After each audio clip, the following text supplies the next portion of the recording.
Charleston, Charleston, made in Carolina. America kind of has a bad reputation of having a poor public school system. Just in recent years, we've heard about all sorts of pressing issues like lack of funding, burnout, criminally low teacher salaries, rising illiteracy rates, and worst of all, the surprise nerve battles that happen every so often.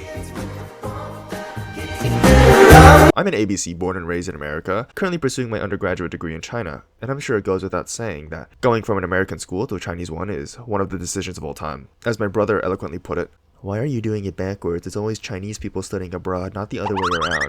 So after experiencing Chinese college classrooms for over 3 years, I've definitely observed some differences between American and Chinese schools. Everything from the good, the bad, and the ugly. First, just to lay down a bit of context, my high school back in America wasn't a public school, rather a magnet program that required all students to apply to one of 5 art majors, such as visual arts, dance, or music. This already put my school higher on the scale of difficulty, as every student had to have been of a certain quality to enroll. But this is different from a private school, which has a tuition fee as the barrier of entry instead. So to start off with the obvious, generally speaking, the level of difficulty in American schools is much lower than that of Chinese ones. For the average American kid from elementary to high school, the highest level math course they would end up taking is Algebra 2. Now, not to diss algebra at all, it's a difficult subject in and of itself, but it undoubtedly pales in comparison to the Chinese curriculum. Chinese students near the end of high school, just talking about mathematical capability and nothing else, learn the following but not limited to: Fixed set theory, 3D Euclidean geometry, basic algorithmic theory, trigonometry, sequences and sums, basics of logic, 3D vectors and applications of geometry, derivatives, integrals, complex numbers, planar analytical geometry, conic sections, basics of regression, and probably even more that I couldn't find online, since China doesn't publish their math modules in English. This isn't even to mention the other required STEM subjects that these kids are required to learn, like physics, which has its own fair share of highly complex and difficult skills. Just a precursory amount of research into the difference between the education system in the West and China shows that much more is demanded of Chinese students to not only learn these highly advanced subjects to a passable level, but to excel and become highly proficient.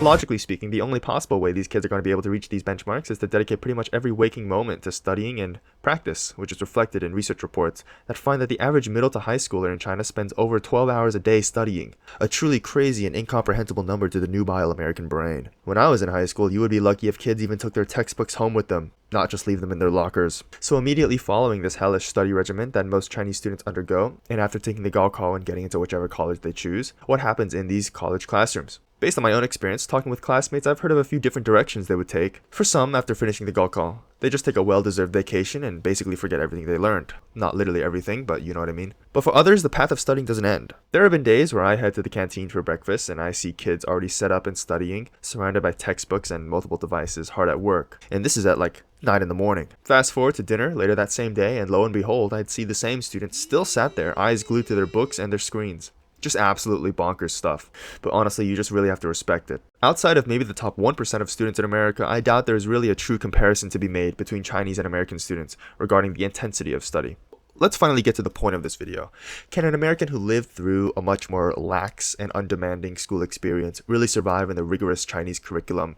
Well, the answer is yes and no. To start, let me explain why that I say yes, it is possible. In circumstance, my program at Fudan is specifically geared towards international students, so the argument could be made that it's a bit easier than what the local Chinese students would have to undergo. But despite that, we are still required to take the same math and theory courses that the local Chinese students take, which is where the first difference in difficulty rears its head. The good.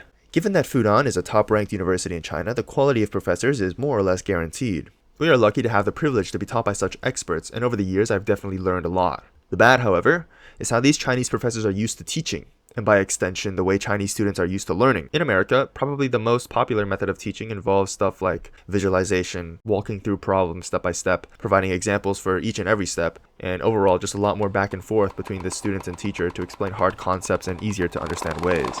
But I've been in many classrooms in Fudan where the professor simply bulldozes through the course material, nonchalantly listing off novel and difficult concepts of which I've never seen before, as if they already expected us to know the content. And as a matter of fact, they actually do expect us to already know it. In my first few semesters, I was really feeling overwhelmed by this jumping complexity from American classes, and I asked my classmate if we were supposed to know what the heck the professor was talking about, only to find out that the concepts that I thought were impossible and were totally new to me was just stuff that they learned in high school while preparing for the Gaokao. So I was coming in totally clueless compared to my classmates, who all had a level of understanding and competency that came from their hundreds of hours of intense study and learning, while I came in expecting to be able to keep up with none of that. And so unsurprisingly, what ended up happening was me failing multiple classes in my first year, trying desperately to catch up to the baseline level of my peers.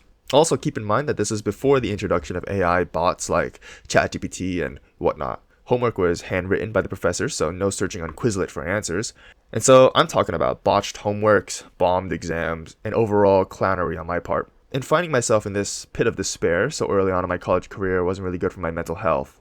All my bad results and shoddy academic performance was a blow to my confidence in the short term for sure. But over time, I've come to realize that such struggle only helps to build character and improve oneself, which is how I like to view what happened afterwards, which was me finally learning how to study properly, learn hard concepts effectively, and actually gain things at the end of it all. A quote attributed to motivational speaker Jim Rohn goes, "You are the average of your 5 closest friends." This idea fits nicely here, as surrounding myself with people smarter and harder than me gave me the motivation and boost to improve and do the same. So to conclude, can an American survive in Chinese colleges? No. Because at the start, you find yourself so far behind that it nearly feels impossible to keep up with the other students who have been learning harder subjects than you for years, which really does just want to make you give up. But also yes, because as long as you have some grit and resilience in you, it's entirely possible to become a better version of yourself who can eventually stay in pace with your peers. Take it from me, someone who somehow survived. Anything's possible as long as you put your mind to it. Anyways, stay positive and spread love, y'all. See you in the next video. Like and subscribe.